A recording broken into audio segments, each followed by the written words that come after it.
Halo sobat, selamat datang kembali di channel Bisa Sukses. Di Indonesia, ternak domba kebanyakan hanya diambil dagingnya saja. Hanya di beberapa daerah saja dikembangkan ternak domba yang diambil bulunya atau yang biasa disebut dengan wool. Saluran pasar untuk wool masih terbatas dan iklim kita kurang cocok untuk mengembangkan produksi wool. Buat sobat yang tertarik dengan ternak domba, coba deh nonton video ini hingga selesai. Siapa tahu dapat insight baru tentang ternak domba loh. Ada beberapa hal penting yang perlu diperhatikan dalam menjalankan usaha ternak domba.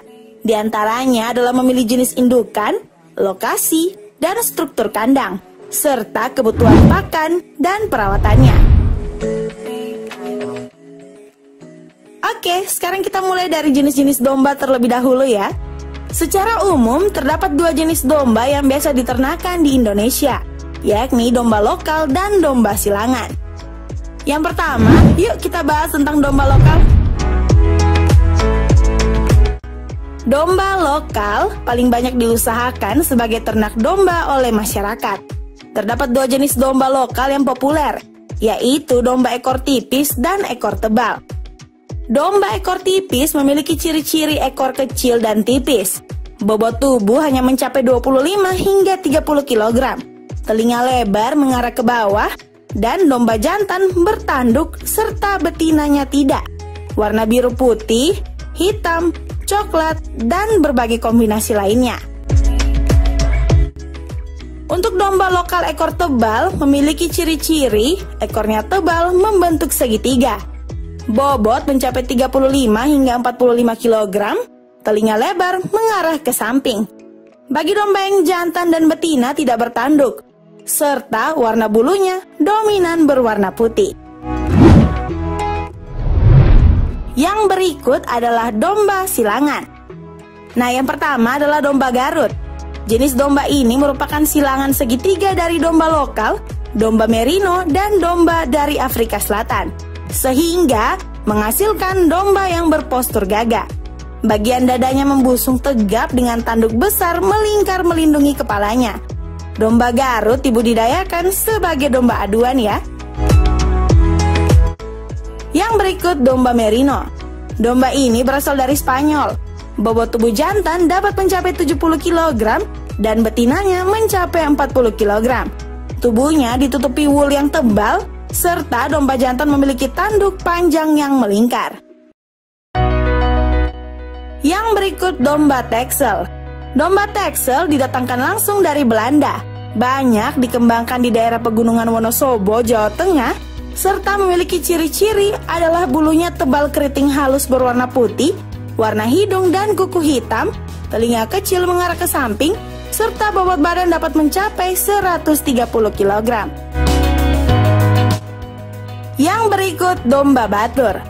Selain itu ada juga hasil silangan domba Tapos, banyak dibudidayakan di daerah Batur, Banjarnegara, Jawa Tengah, dengan memiliki ciri-ciri bulunya tebal dan dapat menghasilkan 1 kg bulu atau ekor. Bobotnya berkisar 80 hingga 150 kg. Jenis domba silangan atau impor ini biasanya hanya cocok di daerah-daerah berhawa sejuk dengan suhu rata-rata di bawah 18 derajat Celcius. Nah, sebelum kita lanjutkan ke pembahasan kandang untuk ternak domba, dukung channel ini dengan tekan tombol subscribe ya, dan nyalain tombol loncengnya agar tidak ketinggalan video terbaru dari kami. Domba bisa diternakan dengan dua cara, yakni sistem gembala dan sistem kandang. Cara ternak domba dengan sistem gembala hanya cocok dilakukan di lahan luas yang masih banyak terdapat hijauan. Dewasa ini semakin jarang usaha ternak domba yang menggunakan sistem pengembalaan karena kurang efisien. Yang pertama, tipe kandang. Untuk ternak domba sistem kandang terdapat dua tipe kandang, yaitu kandang koloni dan kandang tunggal. Kandang koloni yaitu satu ruangan kandang dihuni oleh banyak domba. Ukuran luas, kandang mencapai 1 kali 3 meter dan bisa menampung hingga 10 ekor domba. Sedangkan kandang tunggal adalah setiap ekor domba menepati satu sel ruangan.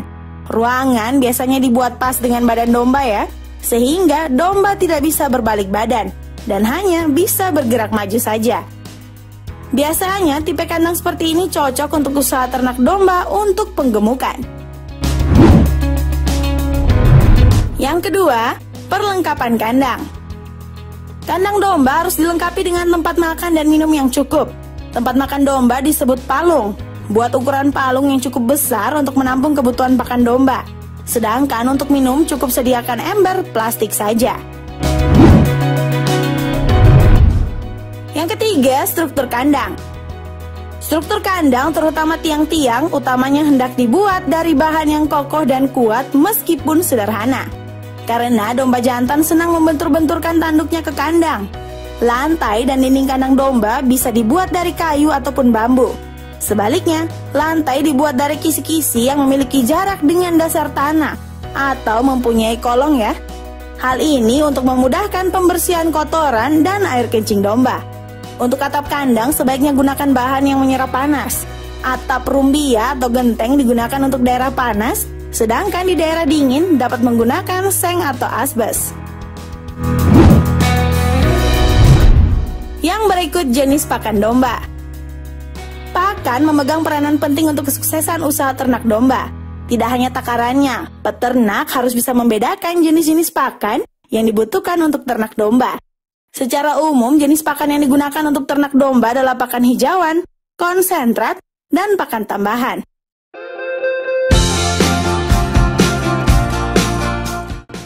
Yang pertama, kita akan membahas tentang pakan hijauan. Pakan hijauan terdiri dari dua macam, hijauan segar dan hijauan kering ya.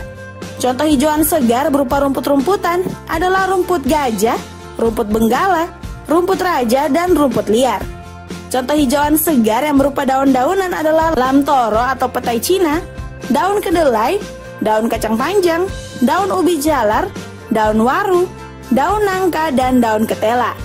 Sedangkan hijauan kering biasanya berupa jerami yang memiliki kandungan serat kasar.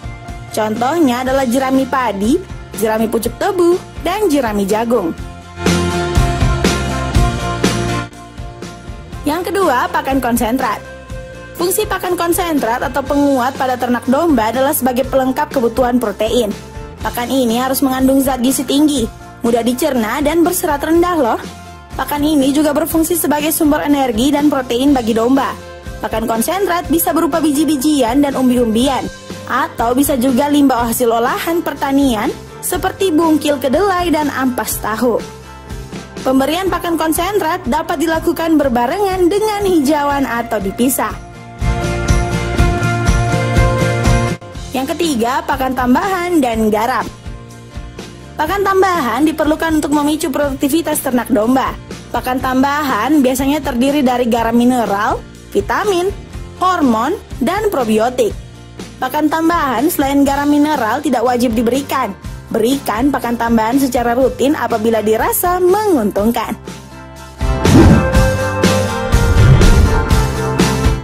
Yang berikut kebutuhan pakan domba. Kebutuhan pakan hijauan domba lokal biasanya berkisar 3 hingga 5 kg per ekor per hari. Pakan hijauan bisa diberikan sepanjang waktu. Sedangkan untuk pakan konsentrat, keburuhannya sekitar 0,5 kg per ekor per hari. Pemberiannya bisa dilakukan 2 kali, pagi sekitar pukul 7 dan sore hari pukul 15.00. Pemberian pakan juga harus memperhatikan usia dan ukuran domba. Kebutuhan domba muda yang masih kecil berbeda dengan domba dewasa ya. Pemberian pakan bisa mengikuti patokan berikut ini. Kebutuhan pakan ternak domba per hari. Pakan hijauan sama dengan 10 hingga 20% dari bobot tubuh. Sedangkan pakan konsentrat sama dengan 2 hingga 4% dari bobot tubuh. Untuk kandungan mineral dan garam sama dengan 1% dari bobot tubuh. Sedangkan air minum sama dengan 3 hingga 4 liter per ekornya. Nah, yang berikut adalah perawatan harian yang bisa sobat lakukan. Nah, perawatannya yang pertama adalah menjaga sanitasi kandang dengan membersihkan kotoran dan kandang secara teratur. Kotoran domba bisa menjadi sumber pemasukan sampingan loh, dijual sebagai pupuk kandang. Dan memandikan domba agar bersih dan terhindar dari penyakit seperti cacingan ya. Memandikan domba dilakukan setiap minggu. Domba yang bersih juga akan berdampak pada kebugaran dan nafsu makan. Selain itu, bila domba akan dikembangbiakan atau dikawinkan, kebersihan domba perlu dijaga. Yang berikut adalah mencukur bulu. Pencukuran biasa dilakukan setiap 6 bulan sekali atau bila bulu terlihat gimbal dan kotor. Sisakannya bulu di permukaan kulit setebal 0,5 cm.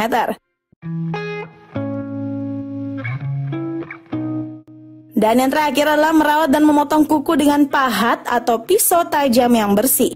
Pemotongan kuku hendaknya dilakukan setiap 4 bulan sekali ya. Nah, itu dia informasi tentang budidaya ternak domba yang dapat kami berikan. Semoga bermanfaat dan jangan lupa nonton video kami yang lainnya juga ya. Bye-bye.